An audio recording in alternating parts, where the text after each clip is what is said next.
As you may or may not know, my wife and I just got back from Vegas. It was a great trip. We ate, we drank, we had a blast.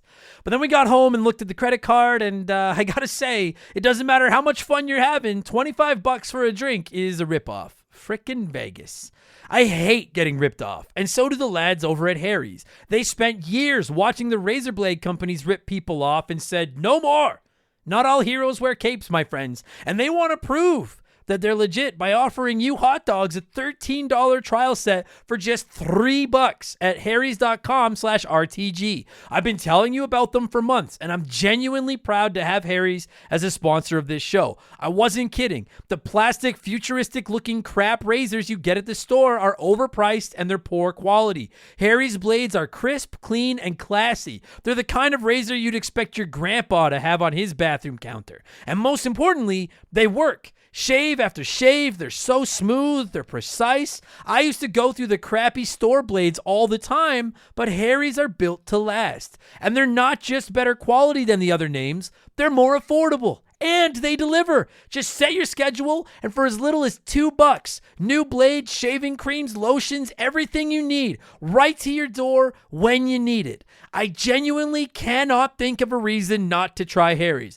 And I'm not just saying this because they're sponsors. They're the best shaving supplies I've ever used. Try them out, and if you're not happy, your shave's on them. And unlike the other subscriptions, they're really easy to cancel if you want to too, which is a nice bonus, but believe me, you're not going to want to cancel. Getting ripped off isn't funny. Switch to Harry's. Get started with a $13 trial set for just $3 at harrys.com/RTG. That's harrys.com/RTG for a $3 trial set. Sony Computer Entertainment America presents a Universal Interactive Studios production. A game created and developed by Naughty Dog.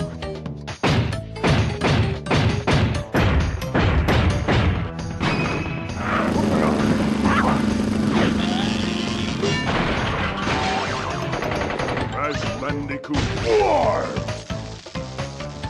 What's up, everybody? Welcome back to Remember the Game. It is my retro gaming podcast where every week a buddy of mine and I sit down and we geek out about the games we played back in the day. My name is Adam Blank. Thank you guys so much for listening to the show. This week it is episode 87 and we are talking Crash Bandicoot Warped, or Crash Bandicoot 3, or whatever you want to call it, depending on where you live in the world. Apparently, they named it different things in different places, just so that 20 plus years later, some fucking idiot like me wouldn't know what to call the game on his podcast. You guys, it took way too long to talk about Crash Bandicoot on this show. I'll be honest, like when he first showed up back in the 90s, in the mid to late 90s, I thought he was dumb. I thought that the commercials were funny. Like, dude, if you were around back then, and I'm assuming most of you were, you remember those fucking Crash commercials with the guy in the huge Crash costume, but you could clearly see his face in Crash Bandicoot's teeth because like there was the hole cut out and he had the megaphone and he went down to Nintendo and chirped Mario, and oh man, like I always enjoyed his commercials, but then I saw the gameplay and I thought like this is just going to be another crappy half-assed platformer trying to take down Mario. I'm a Nintendo kid, right? I've never hid that fact. And I didn't give those games a chance for quite a while. And then I finally did. And it turns out they are pretty fucking good platformers. They're not perfect. There's certainly some issues with them. But like I played all three on my original PlayStation 1. Last year I played through all three again on the Insane Trilogy, which I would highly recommend, by the way, if you've got any current console. It's always on sale. You could probably get it for like $20. All three Crash games redone. They look good. They play good. They're fucking really fun games, man. And we are finally going to give Crash Bandicoot his due on the show this week. We waited way too long to do it. And my guest Andre is here, and we are going to talk Crash Bandicoot 3. And before I do that, I got a whole bunch of gaming news I want to talk about. I want to talk about some stuff with the podcast. First off, we have a ton of new listeners right now. Like I'm running an ad for the show on Facebook and Instagram this week, And on Sunday, we almost broke our single day download record for any particular single day on the show in the history of the show, which is insane because Sunday is usually one of the slowest days of the week for our traffic because it's right in that midpoint between episodes, Wednesday to Wednesday, and everyone that wanted last week's episode already has it. You know, Sunday's not a busy day for us, and we were like that close to breaking our all-time record for one day downloads. So that's awesome. And if you're new to the show and you found it through one of the ads or through any other, I don't care how you found it. I mean, it'd be cool if you found it through the ads because we paid for those, but no matter how, if you found the show and you're listening and you're hearing this right now, thank you. Thank you so much for giving us a chance. Welcome aboard. We're glad to have you. You're recruited into the Remember the Game army. Eventually, we're going to take over the retro gaming world. We're getting bigger than I could have ever imagined, and I'm sincerely grateful to have you on board. So, and with that said, if you're new to the show and you don't know the rules, I ramble before I get to the game. If you don't want to listen to all that stuff, there will be a timestamp in the description box below to get you to Crash. But I think you should listen to it because I'm going to put a little bit of work into it. But if you don't want to, that's fine. Go to the description box. There's a timestamp. You can skip it. Just get right to the Crash Bandicoot 3 talk. Thank you for showing me some support. And speaking of support, I owe some more Patreon shout-outs. I started giving them out last week. As you don't know, I'm splitting them up now. I'm not doing them all in one episode because it's just too many names, and I want everyone to get more than 0.5 seconds of their due. So I want to give the rest of my shout-outs for the month right now. So a massive thank you to all of the people supporting our show on Patreon, which include Keegan Wilson, Lord Egbert, or whatever the fuck your goddamn name is this week, because I know who you are, and you go in every week and change your goddamn name, and it drives me crazy. Remember the Game alumni, Mark McHugh, the first winner of our Patreon draw ever, Michael Mathis, Nathan W., because I don't know how to pronounce your last name, Nathan, Fake McHugh, you know who you are. You fucking even, Ole, you even sent me how to say your name, and I don't remember, and I can't find the message right now to look it up. So I'm just going with Ole from Norway. Patrick Crossman, welcome back to the show, buddy. Glad to have you back. Robert L., I believe I don't know if you want me to say your last name, so I'm not going to. You also told me how to say it. Rome 21. And then you told me just to call you by your regular name, but I really prefer Rome. I think I said that right. Ryan White, you disappeared and then came back, I think, on the Patreon. Whatever reason, welcome back, buddy. Glad to have you. Shaylee and Ben, supporters of the show since day one. Sean P., welcome aboard. You are new to this Patreon. Sharonic, an old friend of mine, supporting the show. The new coolest name of all our Patreon, Slick Rick. Thomas Christian, admittedly, it's just in alphabetical order, and that's not quite as slick sounding as Slick Rick, but you also sound much less greasy.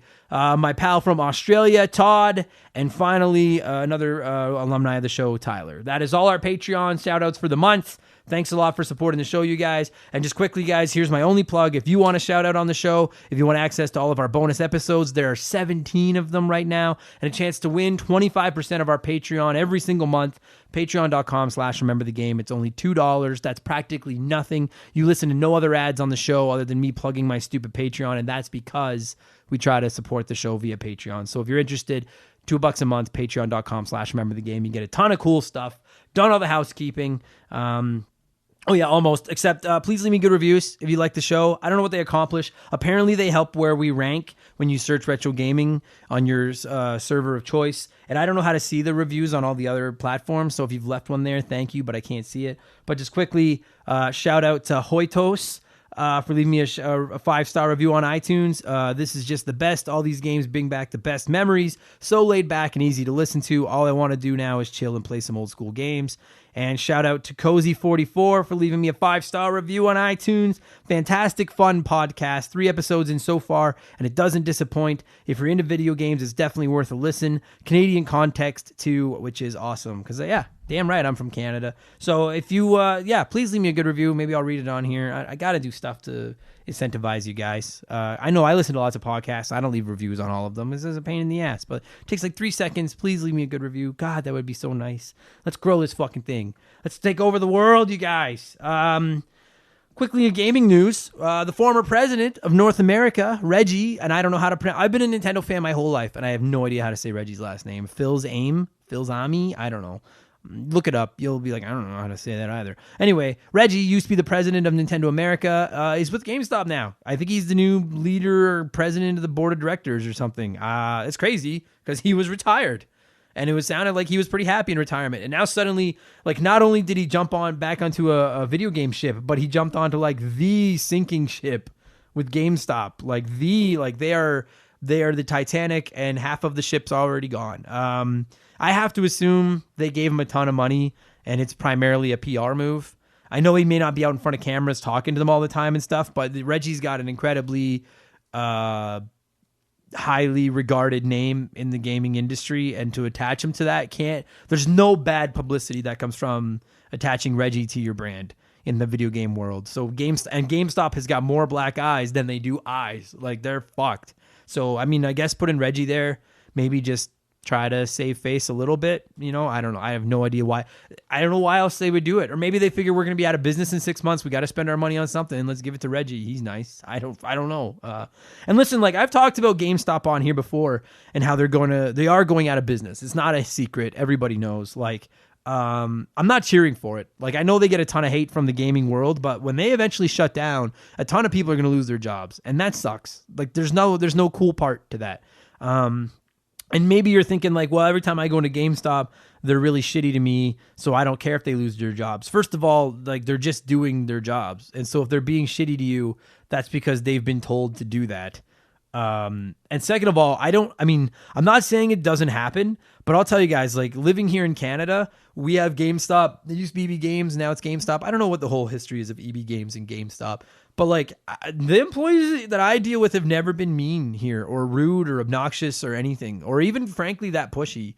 Like, I think the stores suck. When I go in now, it's 3/4 like crappy toys and t-shirts, and I don't buy a lot of physical games. I primarily go digital, but like, every time I go in, they're nice. They offer me the gameplay guarantee or whatever, where it's like $2 and they'll replace the disc for a year. And I always say no. And then that's it. Like, there's no bad interactions with them. So I'm not cheering for those people to lose their jobs. It's just the simple fact of the business matter is they're going to. Like, I don't know how you save that company now. Right? Like, Game Pass and PlayStation Now are getting bigger and bigger, and with every time someone subscribes to those, that's a bunch of games that no one has to go to EB Games or GameStop or whatever to buy. And then you add in the fact that they're competing with Amazon and Walmart and those places, and then add in the fact that they're competing with just digital game sales, right? Like, every given week, there's like 400 games on sale on the PlayStation Network, on the Xbox Marketplace, and on the eShop on the Switch. Like, it's just, they can't compete. I don't know. They're done. Like, I don't know how they recover, and that sucks. And they're saying that they're going to wait for the next generation consoles, and they're hoping that'll save them. First of all, it's not going to save them. And second of all, at this point, who even knows when those consoles are going to come out? I wouldn't be surprised. I don't think they want to delay them into 2021, but the coronavirus is fucking everything up, so who knows what's going to happen there. But anyway, Reggie's with GameStop. I don't think it's going to matter, but good for him, I guess, and good for them, I guess. And yeah. Anyway, the Nintendo PlayStation that I talked about a couple weeks ago sold. It sold for $360,000 US, and I thought it would go higher, to be honest. Like, I mean, it's still, like, I say that, but like, it's still $360,000 American. Living here in Canada, $360K American is like, that would wipe out our national debt here in Canada. That's a lot of money. And it's cool to see that it's out there, and the guy that bought it apparently wants to like display it or something, and that's pretty rad. He's not just gonna like melt it or fucking hide it in a closet or something. I weighed in on it a couple weeks ago. If you really want all my thoughts, go back. I think it was the Echo the Dolphin episode that I really went to town on that thing and what could have happened if that had actually been released instead of Nintendo kind of just stabbing Sony in the back. But anyway, I wanted to mention that it sold. It's 300. I thought it would hit $1 million. I really did. So maybe that makes me look like an idiot. $360,000 though is still a lot. It's a fucking house. That's more than a house for a fucking console that only half works. Like, I would buy it if I had the money. I'm not going to bullshit you, but that's crazy. And then finally, it is Mario Day or Mar-10 Day or whatever they're calling it. It's March 10th. As I record this, it's March 10th. You guys are listening to it on March 11th or later. But March 10th is like Mario Day because it's MAR10 for the IO. Nintendo has been pushing this for a few years now. They put a bunch of their games on sale, which is very rare. Like, so if you're thinking about picking up like a Mario Maker 2 or Super Mario Party on the Switch or something, it's as good a time as any to get it because Nintendo doesn't put their shit on sale too often. Apparently Odyssey's on sale too. And if you do not own Odyssey and you own a Switch, get Odyssey because that game is the tits. So just quickly, I thought it would be a cool excuse for me to talk a little bit of Mario and have a drink for my favorite series in my favorite genre from my favorite developer. I mean, Mario is the reason this podcast exists. He's the reason I love video games so much. I mean, granted, it's only 11:30 in the morning as I'm recording this, but that doesn't matter. So here's a drink. Here's to Mario.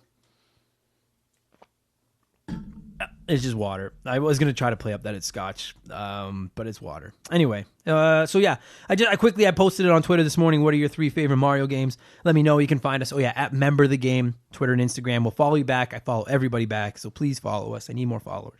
I just want to know your 3 favorite Mario games. I'll just quickly, for the record, mine are, as I've stated on here before, at number 3, Super Mario Galaxy, which is crazy because it's one of the best Mario games, one of the best video games ever made, and it's on the worst Nintendo console outside of the Virtual Boy. I fucking hate the Wii. Number 2 is Mario Odyssey.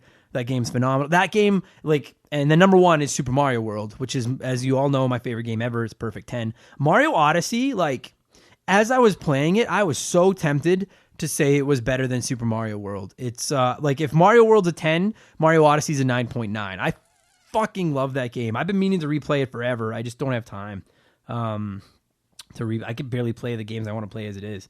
The Switch turned 3 last week too. I forgot to mention that. That's cool. It blows me away that in the first few months of that system, we got arguably the best Zelda game of all time and arguably the best Mario game of all time. What a launch.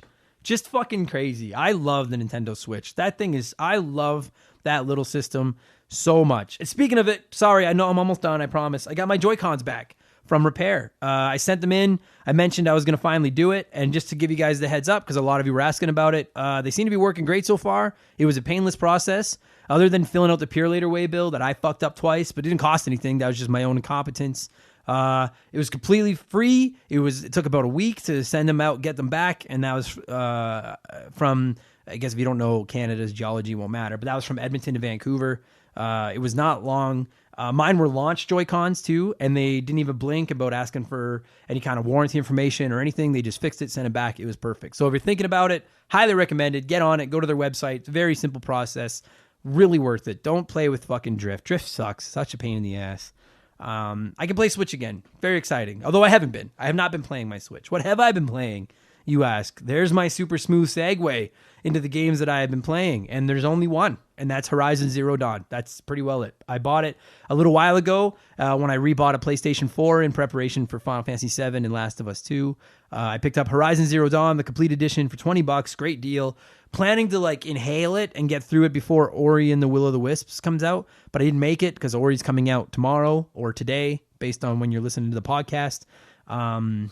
And I still have some meat on the bone left in Horizon. So I think I'm just going to let Ori wait for a few days and get through Horizon. I'm not too worried about Ori spoilers. And Horizon's getting a little tough, and I don't want to lose that muscle memory now. We've all done that. You're fucking 20, 25 hours into a 40-hour game, and then you take your foot off the gas and disappear for a little while. Then you come back, and you can't remember where you're supposed to go or any of the game mechanics, and then you're just fucked. And I don't want that to happen because I'm really started out a little slow, but it has got its claws in me now. I'm enjoying the fuck out of Horizon. So I'm going to finish that this weekend, I think, and then get into Ori. I'm on the road all weekend, and I have got so much time just sitting in hotels between my comedy shows. I got no driving. It's just sitting in a hotel all day. So I'm going to bring my PlayStation and just try to bomb through the rest of Horizon. So I missed having a PlayStation 4. What a great system.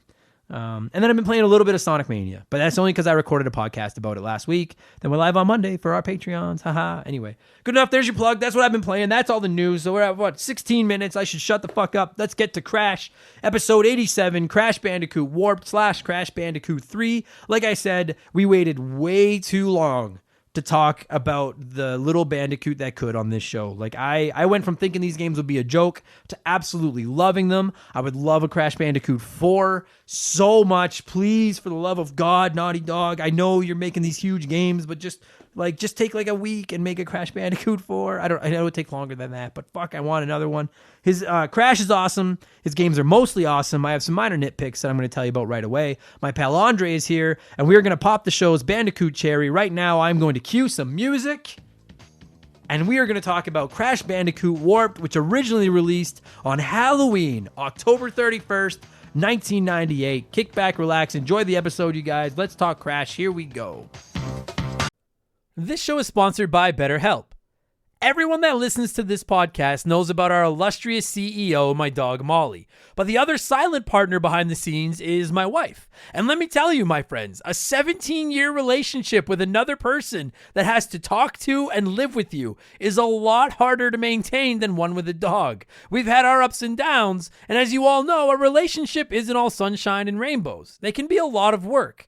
You get out what you put in when it comes to relationships, and talking to a therapist can be a fantastic way to put in some work. They can help you work through your issues, learn to communicate better, and even just provide you with an ear to bend when you need it. I've talked to my therapist about my relationships, especially when it came to my stand-up comedy career and how much I was away from home, and they helped me work on ways to keep my relationship strong even when I was out on the road. It turned out our relationship was actually better when I was out on the road, but that's a story for another day. And I know, right? Therapy. Who has the time these days? BetterHelp hears you, and they're making it easy. Fill out a quick form online, and they'll match you up with a therapist that suits your needs and that'll work around your schedule. You pick the meet times, and you can get your therapy fix from anywhere, over video, phone, or just chat. Become your own soulmate, whether you're looking for one or not. Visit BetterHelp.com/rememberthegame today to get 10% off your first month. That's BetterHelp, HELP.com/rememberthegame.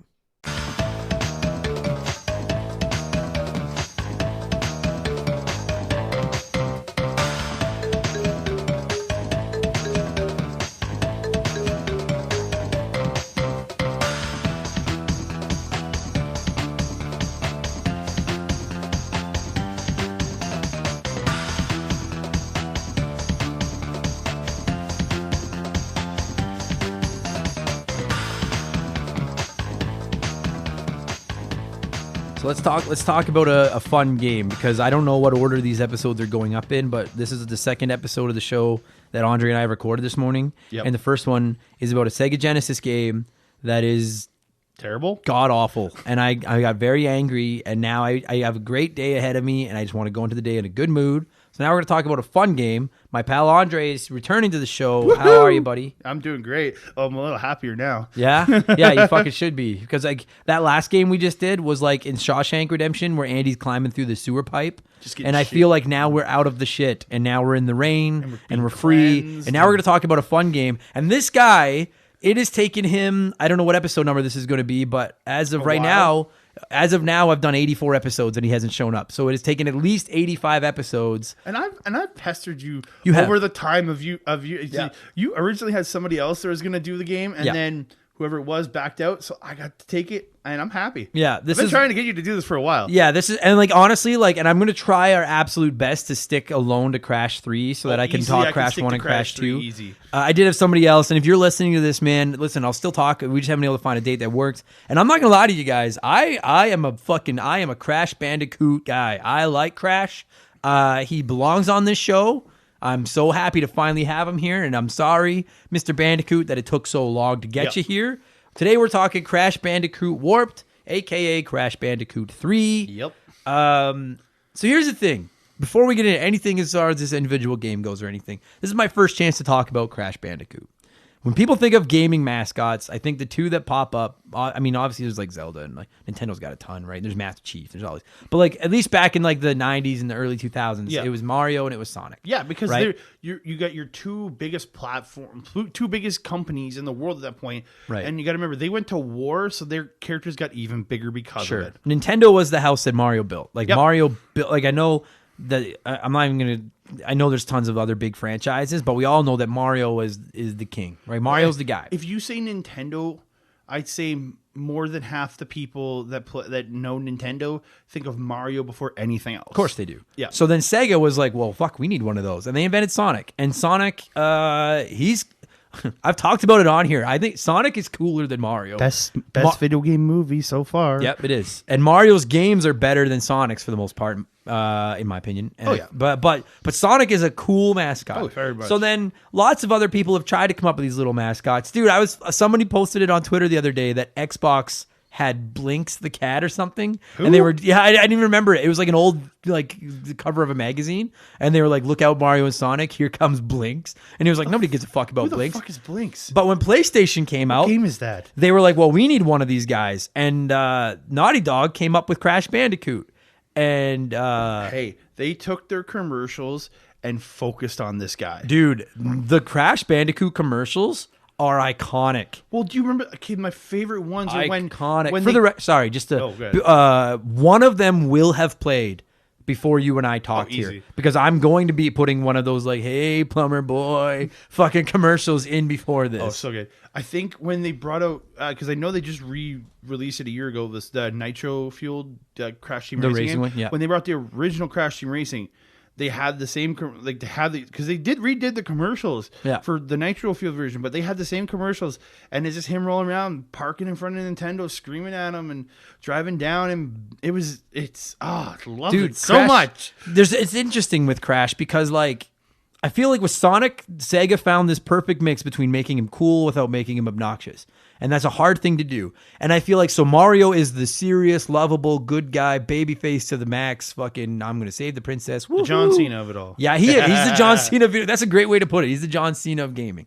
And then Sonic was like the more rebellious, cool guy, and we could all buy into it. Punk. Yeah. And Crash, like, they don't try to make Crash Mr. Superhero Mario. And frankly, they don't make him as cool as Sonic. Crash is a punchline. He makes fun of him. Like, he's clearly just a parody of, like, and I think he's wacky. He's funny. And I love the character of Crash Bandicoot. Look at these power moves are slamming into his face, going like face first, slamming into the ground. And that is pure parody, dude. Powers. Like to me, right off the bat, when they introduced Crash with commercials, where it was a guy wearing a Crash costume, and you can clearly see the guy's face in it's Crash's right teeth, right up like, the neck. I thought that was fucking hilarious.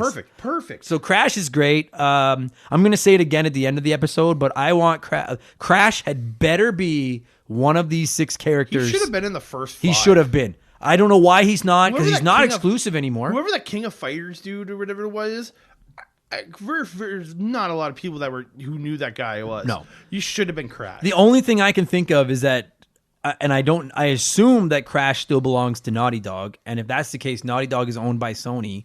And so it's one thing for them to be like, hey, we'd like to port our games over to Nintendo and Xbox and stuff to make more money. Because then Sony just sees more money. Sony just makes more money. Yeah. But maybe Sony's like, we don't want our character on Nintendo's big fight. That is the only reason I can think that Crash. I have zero doubt in my mind that they have at least inquired about putting Crash in Smash. They had to Look at have, the way Banjo-Kazooie's been received in Smash Bros. Crash would have fit in there fucking perfectly. But anyway. 100%. And I think, especially with his move, like the move sets, the spin, the slams, the roll, all that, everything that he has, I think he would work so well. Like I think he works better than Banjo-Kazooie in that game. Yeah, I would love to see him in Smash. So what do we at? Okay, Yeah. so we're 6 minutes in and we haven't actually talked about the game at all, but that's fine. I have waited a long time to give Crash his due. I usually hate when franchises put out these like crappy, shitty mascots and think they're going to catch on and be the next big thing. Crash is awesome. Crash had his original 3 games on the PS1. Yep. He had Crash Team Racing. He's done some other garbage things since There's like then. Wrath of Cortex and some other one on PS2. Most people consider the peak of Crash to be these 3 games and Crash Team Racing. Yeah, for sure. And then the remakes. The PS1 era. Right. And then the remakes. Now that's the first place I want to go with this. I never played this one on the I did. I did play this one on the PlayStation years ago. Yeah. But recently I have played the Insane Trilogy, the remakes. And you said you have not played the remakes. Okay, so when I first got my Switch, which was last summer in August, I picked up the Insane Trilogy. Mm-hmm. And I was playing through it, especially 1 and 2, which I haven't played in probably since I was a little kid because but I found the controls with the Switch for me because I'm so used to, because I also own Crash Warped on the PS3. Right.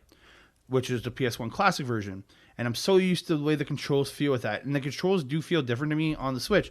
So I ended up selling my copy. And then when we talked to put it in place to do this, I went through and replayed it on my PlayStation 3 under the PlayStation original 1 version. classic copy. Yeah.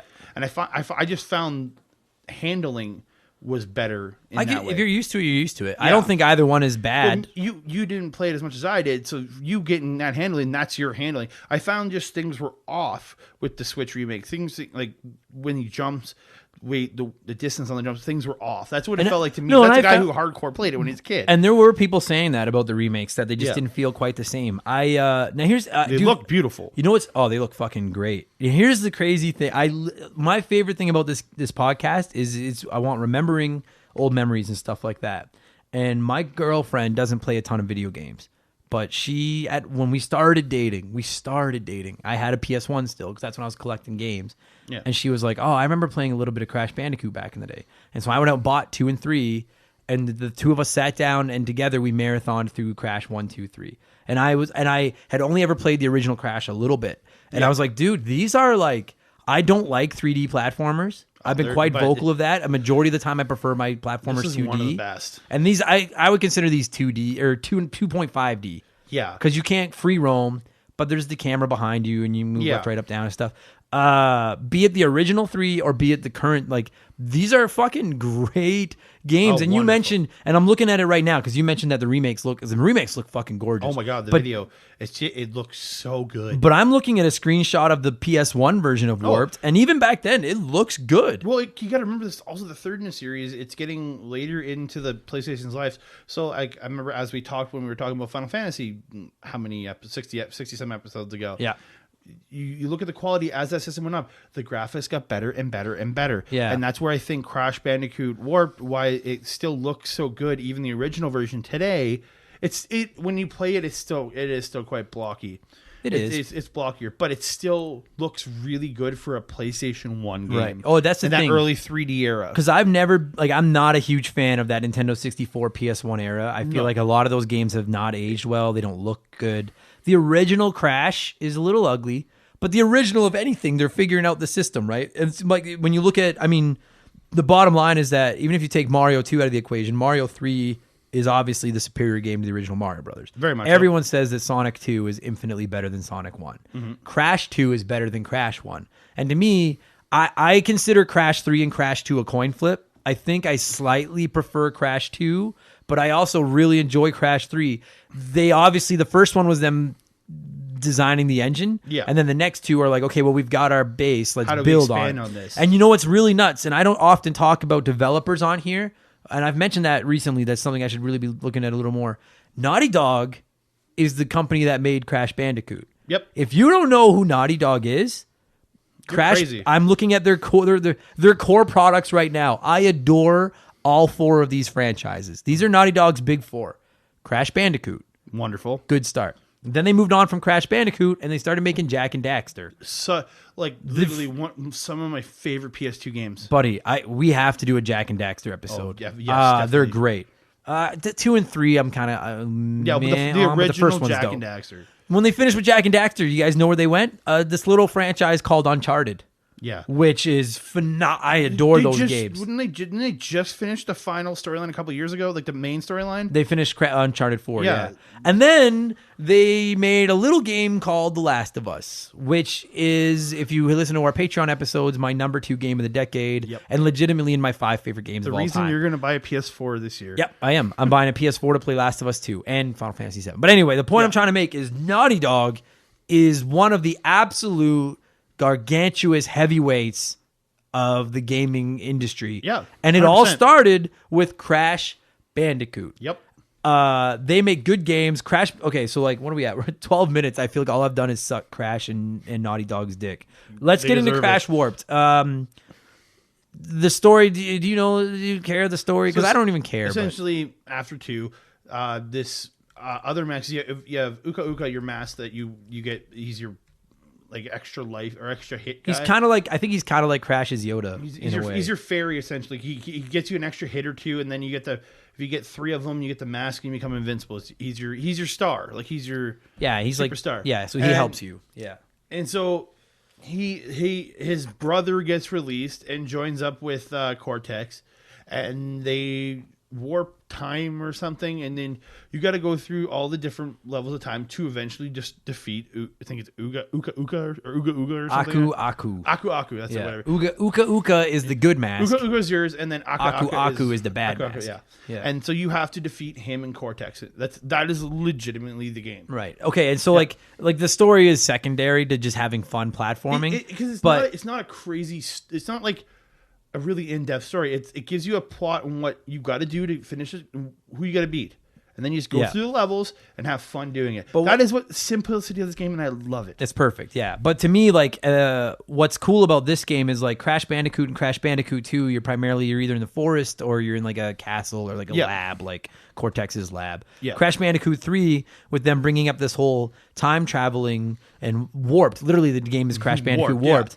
They can send you to a bunch of different places, which I think is really, really clever because it lets you go to you go back to like ancient Japan or something. You're on like the Great Wall of China these weird samurai places. There's medieval levels. Yeah. There's like there's like Egyptian like bazaar levels. There's like dinosaur levels. And then there's other points where you're riding jet skis and motorcycles and like it never feels out of place. No, it doesn't. But it changes it up. Like, cause I think that people would have shit on it if they had gone with the same, if you're just going to make Crash 3 a sequel to Crash 2 and you're running through the forest again, I don't think anyone would have cared. No. But then they added all these new weird The places. fact you changed it up, and then you have the superpowers that you earn by beating the bosses. Right. Which is, I think, quite fun. Okay. So, quickly, get into that because I don't remember all of that. So you have the first world was you get your jump. You get the slam. Then there's the double jump, the infinite spin. Right. Where you keep spinning and spinning. And there's the bazooka. Yeah. And then I can't remember the one you get for beating because I didn't end up finishing the fifth world. Right. But you get another ability for beating Cortex in the end because then you go back and then there's unlockables after. For every level you beat, because once you run through it, you get the purple crystal and you finish it. Then if you get every box in the level, there's your little diamond, I think. Yeah. Okay. Because you have to collect all the purple crystals. That's like the purple crystal is your level completion. That's what they're after That's what they're trying to use to take over the world. So that's where you have to go get. But then if you want to get the like gem in every level, you have to break every box. Because there's the gems for breaking all the boxes. And I just want to quickly say I fucking love that mechanic. As someone great. I don't consider myself a full-fledged completionist, but when I play platformers, I love games where there's like the classic, there's 3 big coins. You got to go find your 3 big coins. Yeah, or get get all the boxes. You have to get every box. And it starts out incredibly easy to smash every box in a level of Crash Bandicoot. Oh, yeah, those first few levels are easy. It gets fucking vicious. And they put those fucking death boxes in where if you die before you get... But no. The ones that are the timer boxes. If you die once, at least this was in the remake. I don't know if this was in the original. If you die once during the level, then you can't take this like weird death path where there's boxes and stuff like that. Like they really put a ton of depth into it and making you go looking for all these boxes. Is that where you get on the little platform that floats you? Oh yeah, okay, I know what you get if you die. If you get on the platform and you die while trying to get all those boxes, then you have to then finish the level and restart the level to go on that path, that extra path. Yeah. Sorry, that is in the original. Yes. But the game is fun enough that I never found it frustrating, and I love the mechanics of breaking the boxes. The boxes are so easy to find, but they're so hard to collect all of by the end. Like some of them are hidden very well. Well, some of them because you have, especially with the later ones, with using your double jump and your spin, you can float across things. So you have to actually. I remember one of the ones where it takes you off on that little side path, and you have to literally jump on one box because you're on the metal boxes walking along. You have to jump onto a wooden box, bounce off that, land on another one, then land on the metal. Then you got to go and you got to double jump and spin float back so that you can hit the metal exclamation point one. Yeah. So it completes there. So then you can go and get the ones that were above that. But if you don't get them before you hit that exclamation box, you can't get them, and the crystal's gone. Yeah, or the gem is gone. They do a great job of like sometimes you get into a portion where there's a bunch of boxes and you've got to stop before you start and just look at it and just be like, okay, I got to bounce off this one to go get that one, but I got to hit this switch to open these boxes up. But if I bounce off this box first, I can't get to this switch. Like I love that. Like it's very simple puzzle. True puzzles, but not super not super difficult puzzles that don't tell you what to do. It's very obvious what you need to do, but it's challenging to do them. Yeah. So I enjoy that. I love one thing I've always loved about the Crash series is I don't remember ever playing a platforming game where it's that 2.5D where you kind of run up or run down, like either toward the camera or away from the camera, and the camera's stationary, but the level kind of spins left and right. Yeah. Do you know what I mean? And was it the first world? You're running away from the I think it was the first, second world. You're running away from that dinosaur. Yeah. That camera is locked, but everything moves as you move. And it's very, like, not a lot of games do that even now. And I thought that was such a cool mechanic. I never found it cheap. There's the odd time, particularly where you're running toward the camera, where you don't know what's coming in front of you, and it can be a little infuriating. But they're very quick to, like, okay, reload, try again. But if you're it's not like make it, you literally float away as an angel or whatever, you burn up and die, whatever. And the animations for him dying were always entertaining. Oh, the animations are always great. You land great. on the lava, he's like and his butt's burning, then it immediately switches back to your checkpoint. You hit something it might make you explode into feathers. Yeah. Or it's always an entertaining death. He gets zapped and just his shoes are like sitting there and he's gone. Like, I love that kind of stuff. And he puffs, he blew into feathers, right? Yeah. Like, it's always entertaining on the way he dies. So you don't feel cheated out of. I don't think I ever felt cheated. It was only when I die in boss fights. Oh, the boss fights. That was the only time I felt cheated by and not even cheated, just I wasn't good enough. But you do feel a little bit cheated when you just miss, and then again the first boss fight and that other tiger, you land in an open area and that other tiger just appears, comes out of nowhere and hits you. Yeah, that's the only time you feel like, oh, it sucked. But like, there's the odd time where I found the controls fuck you, but for the most part the controls are pretty good. Another thing I like, and I also hate, and that there is something I want to get into that I don't like about this game, but I love that half of the levels are this 2.5D classic. Like when people think of Crash Bandicoot, you think of either that running away from the camera or running toward the camera, right? But then there's also some side-scrolling stuff, which I really enjoyed. Just classic 2D. Those off, right off, and you got to go to the side, and it's really cool. But then they put some vehicle levels in it too. And like, just for the record, to any platforming game developer ever, with the exception of Cuphead, because in Cuphead, the level, like those levels were good. Do you like vehicle? I fucking hate them. I think a majority of people don't like them. I kind of like the motorcycle levels a little bit in this one because they were fun to play in. But the water skiing ones though with Coco, I'm sorry, I had no care for those. No, they suck. And the thing is, like, nobody wants. You don't have to do vehicle levels. Like, listen, I get that you're trying to change things up and you want to make it original. Tiger levels though. No, see, I don't like those. I fucking hate those. Where you got to ride the fucking shit. I love riding the tiger. I thought that was cool. But if you're someone that insists on getting every box. I've done it though. Like, so have I. Boxes I completed. I 100%ed all these games. But like the when you're riding on that fucking tiger and you can't, or whatever animal you're riding on, and you can't stop them, they're hard to steer. And you see a box coming, but sometimes you literally just don't move them. And the angle of his jumps kind of vary a little bit. They flip around. I fucking hate. I hate levels where you can't turn around. If the game is designed where I have to collect all these things. Fucking you miss one and it's like, okay, well, I got to burn a life now. Because again, if you want 100%, you got to get every box in every level. And so when you're on this fucking tiger and you can't stop and you can't turn around, or the fucking US ones where you're riding the, like, I don't know what it is, like Cyberpunk or something, and you're fucking riding like a motorbike. Oh yeah, or a quad or whatever the fuck it is. Yeah. Same thing. If you miss one box, you have to redo the. You've got to redo the whole level to get it. You again. might so as well just burning press through pause. lives. And send yourself back to the warp at that point. And that, if you've already beaten it once, right? Yeah. And those levels I don't care for. You don't need that. Like, you make a good platformer. It's a platformer. Let me platform. I don't want to play a fucking racing game. I'll go play Crash Team Racing if I want to play a racing game. Just let me platform. I think those, like, putting the motorcycle and stuff, that was inspiration, and then going, hey, maybe we can make a racing game from this because the motorcycle was introduced in that game. I think that's part of it, right? Yeah, I know. The racing games were popular at that point, but still. And like, well, yeah, like there was a point where everyone was on a kart racer because Mario Kart was making $1 trillion. But like, and like you said, so I've never, I shit on a lot of these games. There's a Garfield racing game, dude. Oh fuck. Yeah, my nephew Ben wants it, and I'm always yelling at him, "Don't buy a fucking game." Ben, if you're listening to this, I think you did buy it, and I'm disappointed in you. What was I going to say? Oh yeah, I traditionally slam the controls, and I said traditionally slam the graphics from this era. Having said that, I do like most of it, but when you're on that fucking tiger and stuff, I do find the controls frustrating because at times a jump sends you really far, and at times a jump doesn't send you far enough, or you don't move left far enough or right far enough because the camera's I just felt like it was a little too much. It's a swaying camera too. It does throw you off a little bit when you're trying to aim to hit a box, and then you realize you should have waited to aim till you came around that corner a little more. Yeah. And you're just like, oh, I missed that goddamn box. And then the other option, time trial.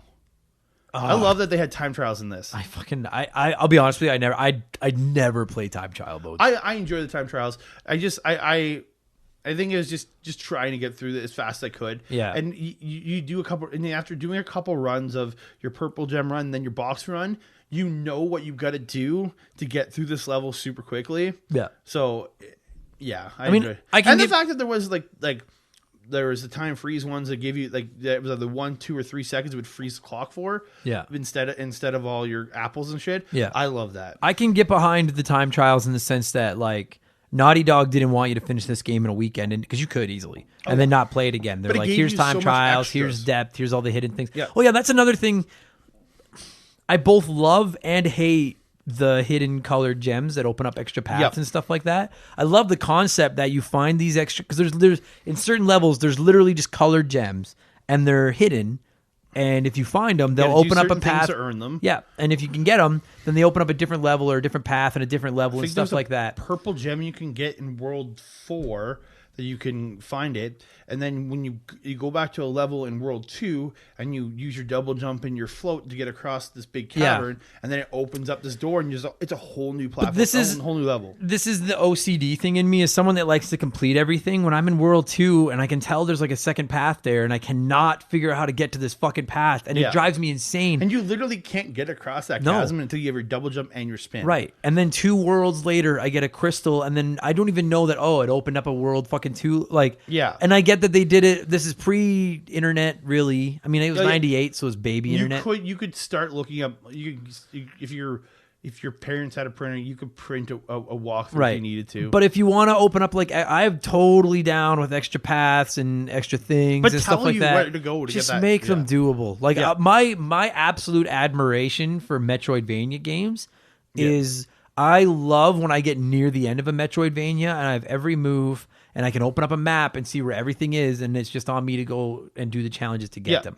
That is probably my favorite mechanic in all of gaming, is that kind of stuff. Yeah. But when it's something like this, where I collect a crystal and now I've got to go backtracking and figure out where the fuck was the level that I went through that now that this crystal opened up the path, you know what I mean? It's not clear what level unless you remember. Yeah. I distinctly remember that stupid purple crystal, because you're in it's that Egyptian tomb level where you're walking through the underground, and you either go left across the chasm to the purple one, or you go right and continue on the main level. Yeah. And that I remember specifically because of that Y split. Yeah. So I would give it about I'll give it a half slam for that, because I like the concept. Yeah, give me some extra paths and give me some backtracking. Yeah, give you some. Just make it where I can figure out where the fuck I'm supposed to go. Like when I collect that crystal, cut back to a cutscene on the overworld and that world that shows something light up. Just shows a purple aura around that one little when I finish this level, that I might die in 40 more times before I fucking get out of it. Yeah. When I finish this level and get out, I get back on the overworld and I can go looking for the level that has that purple globe, and now I'm okay, that's all I need. I'm all for it, but just make it so I know where the fuck I have to go now. Because I feel like all you're doing here is trying to stretch out the length of the game. Very much. Where I have to go backtrack and figure out now where am I supposed to go. Yeah, and when you said when you keep dying over and over again, that's the one thing I really is the easy way to get lives in this game. Oh, dude. You collect lives so fast. Yeah, because they know you're gonna die a lot. Every 100 apples, and half the boxes you break open are 10 apples in a box. Oh. So it's just super quickly to get lives. The life and the life heads keep coming back. Yep. So if you die and then you go back to your last checkpoint, but you know there's a life head in front of you, you never get game over. And every time you die, it doesn't take those apples you collected from that last checkpoint there. You keep all your apples. So if you go and hit those 3 boxes you just hit, you get to hit them again. Oh yeah. And so you're constantly collecting apples. Yeah. Which I think it's apples or whatever the fruit. Yeah. Or you go into a level with a bonus world early, and that bonus Yeah. world has 55 apples and 2 extra lives in it, and Oh, you go God, through it every yes. time. It's very easy to stockpile lives, but to me that's a conscious decision by Naughty Dog where they're like, this game is fucking hard. This game can be very difficult, so let's give these people the opportunity to continuously play this game. Frankly, I mean, and I'm like this now with most of my platforming games. This wasn't quite the standard in 98. I'm a believer of like, just get rid of lives. Like, Yeah. just do it like Celeste, do it like Hollow Knight, do it like Shovel Knight, do it like all those. Like, just let me fucking play until I beat. But the again, game. this was in an era of lives. Everything was about lives back then, right? To me, it's all about the lives. To me, lives are the new scores. Like, we don't need scores anymore. Like, I know games don't even do scores anymore. Yeah, a lot of them don't. Now we don't need lives. Like, it's just, to me, like, just let me play until I'm done and beat it. Like, that's all I got. Because the thing is like, you play an Assassin's Creed now. You die, well, you just keep going. You just respawn and you go. Right. Because when you get game over, all you do is hit continue, and then you got to go back and just play the level again anyway. So just fucking let me have infinite lives. One other thing you could do in this game, which I thought was cool, but I didn't really use, was you could play as Coco, Crash's little sister. Yeah, but there was specific levels, right? See, well, okay, so I was going to ask you that, because in the remake, you can just pick her anytime you want. Oh, okay. So Yeah. the original, it was just was the riding levels, right? It was the jet ski levels. I think it was like 2 or 3 of the levels in World 4 were just her, and then the boss fight in World 4 against Neo or whatever that his name was, the dude in the mech suit. Yeah. That was her boss fight. Right. But all the other ones were like Crash. It was primarily. I didn't know, honestly, didn't know that. Yeah, I never got to playing 3 on my Insane Trilogy. I never Okay. actually played. I only was playing the first 2 because I hadn't played them in so long. So, I mean, it's a cool touch that you can play as her. Like, I never did, because they play exactly the same. I thought it would have been a little bit of a cooler touch if she played a little Maybe different. she had because she has a ponytail. Yeah. Give her a hair whip move or something. But with that said, these games are so well designed for Crash's mechanics. Yeah. They're probably like, well, if we switch up something about how Coco designs, it could be game breaking. Like, because these games are clearly designed. These levels are designed so well to work with exactly how Crash moves. I think, honestly, to what you're saying is the fact that you get Coco in the new remake. I think that's more to the factor is a lot. They recognize that female gamers are much more prevalent now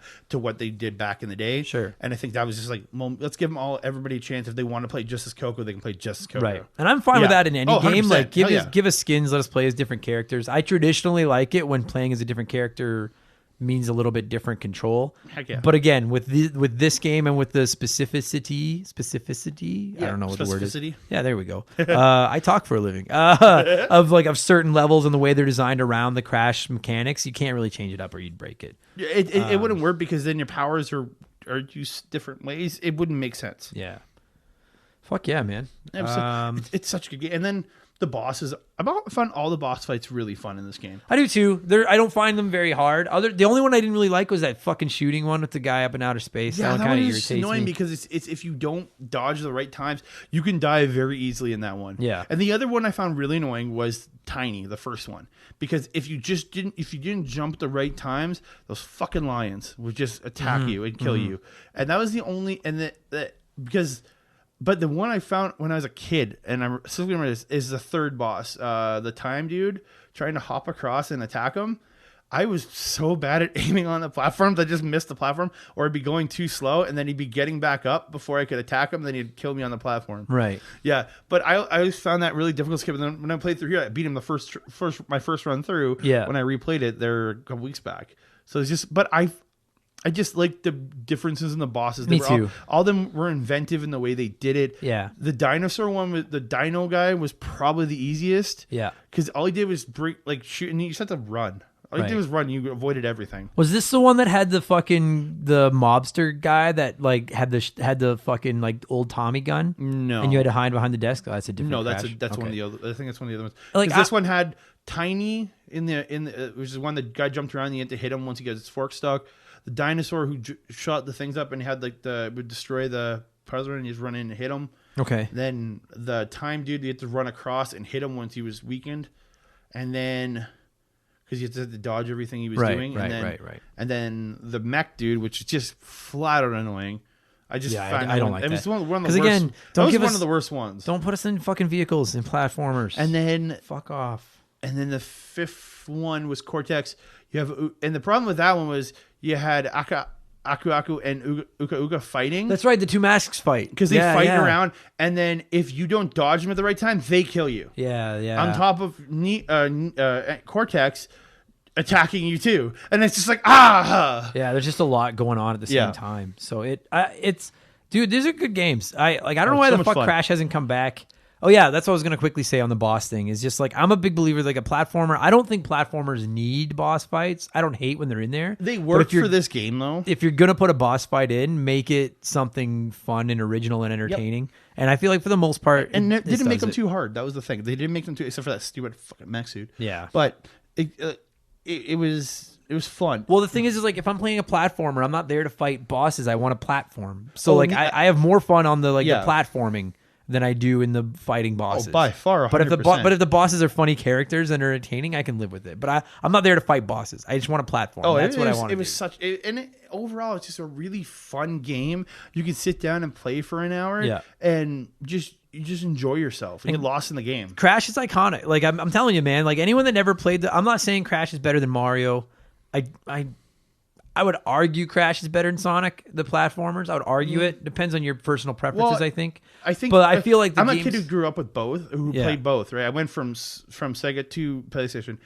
I will say this. I found Crash games more fun and like more accessible to play because Sonic, with his speed and moving around so fast, it's easy to get hurt and die. That's always been my beef with them. You have the ability to move around, and I found I feel like the Crash games have stood up, man. They're fucking. I'm so dude. Apparently the remakes have sold incredibly well. So because of that, I think we're going to finally get a new system release of the Crash. They have to be thinking about developing another. I'm wondering that because I'm like okay. And so I hope it's classic style. Dude, give us another platformer. Well, here's the thing, because so the Insane Trilogy. They released it, and I don't know if they had high hopes for it, but they released it. And then it went on PS4, and then it went to everything else. Everything, because it was selling so well. Yeah. So then they did the same thing with Crash Team Racing, and apparently I have not played that, but apparently it sold very, very well as well. I played the original Crash Team Racing, and I very much enjoyed it. Because again, I didn't have the 64, so that was my racing game. Right.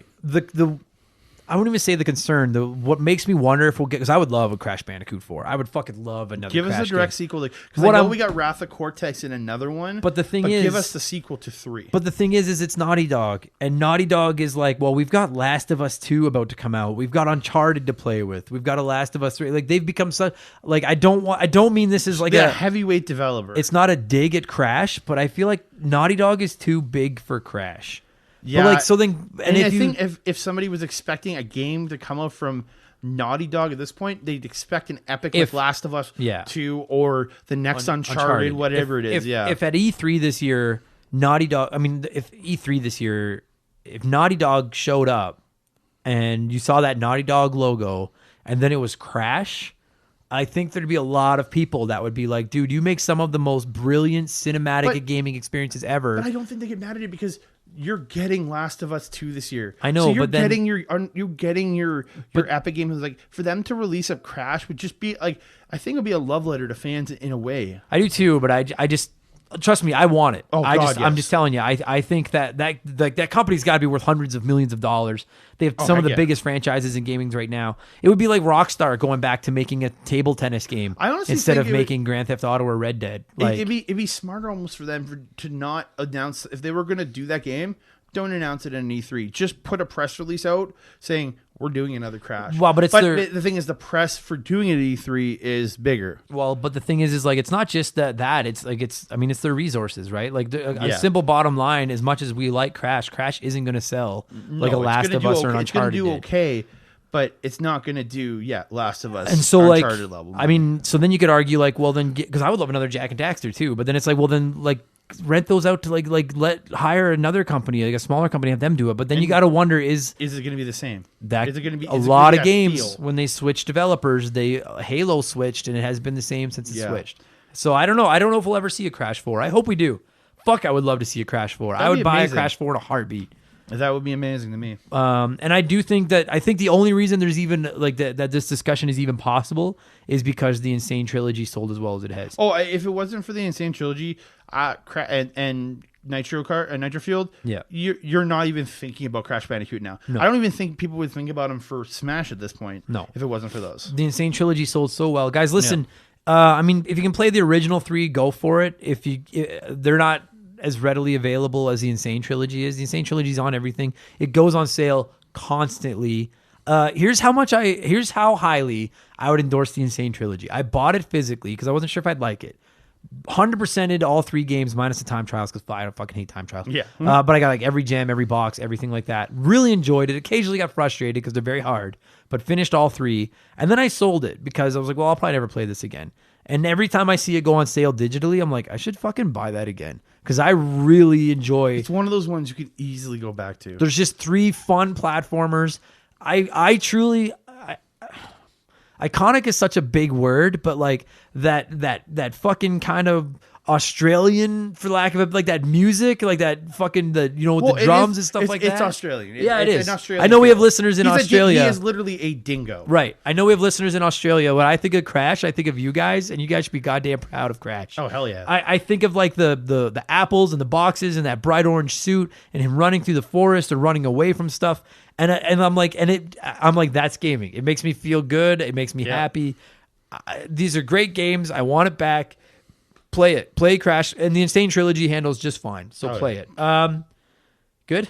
Yeah, very good. So what would you give Crash out of? There's 25 gems. So out of 25 gems, how many gems would you give Crash? That's pretty high. Crash Warp. Sorry. I love Crash Warp. Like this is the game that was, other than maybe Final Fantasy IX, was one of the highest rotated games when I was a kid, and I love this game. Yeah, I'll give it. I'll give it 22-ish. There you go. A couple of the fucking driving levels irritate me. And again, I don't mind them. So for me, this game was one of my favorite games as a kid. Yeah, 24 easy. I just opened up the top selling PlayStation games of all time. Crash Bandicoot is 8. Crash Bandicoot Warped is 13. Crash Bandicoot 2 is 14. There you go. So all 3 Crash Bandicoots are in the top 14 selling PlayStation games. Give us some more Crash, guys. Come on. But again, as we said, it's tough. And just quickly before I sign this off, because again, I don't want to name the other game because I don't know what order these are going in. But thank you so much for fucking suggesting a good game instead of that fucking turd on the Sega. You gotta do good with the bad. No, man. we don't. I'm so glad that we did this one second because at least I'm in a good mood now. Oh yeah, because I said I would mention it again. We want Crash in Smash. He had better be one of these 6 downloadable characters. God damn it! I bought the 5-pack DLC hoping, and I got happy with Joker and Crash and Banjo, but I will not buy the 6 until the 6 names are out. No, I think most people feel like that after the last couple. I feel like after the last two people they released in that 5. Yeah, I'm like, I don't care. I'm a Three Houses fanatic. Yeah, and I have no interest in playing. Never played Fire Emblem, so for me it's like, I got Joker out of it. That's pretty much it. Yeah, exactly. Banjo was fun. Banjo was fun for a while, but it got annoying. Good stuff. Thanks for doing this, buddy. That was great.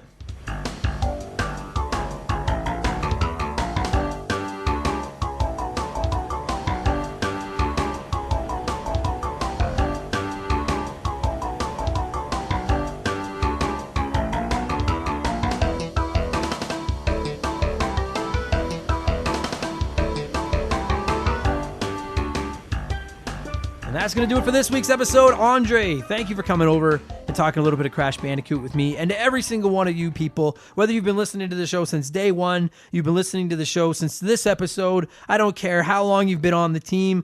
Thank you for listening. Thank you for supporting the show. Thank you for telling your friends. Maybe leave me a good review if you're feeling generous. And if you're really feeling crazy, sign up, patreon.com/rememberthegame, $2. You get a whole bunch of stuff. It's like the best $2 you could fucking spend if you like the show. Like, it's $2. It's just nothing. It's nothing. Anyway, that's it. Thanks for listening, you guys. I really, really appreciate it. I'll be back next week with episode 88. In the meantime, go play some video games. Happy Mario Day. And I will talk to you again in a week. Take it easy, guys. Cheers.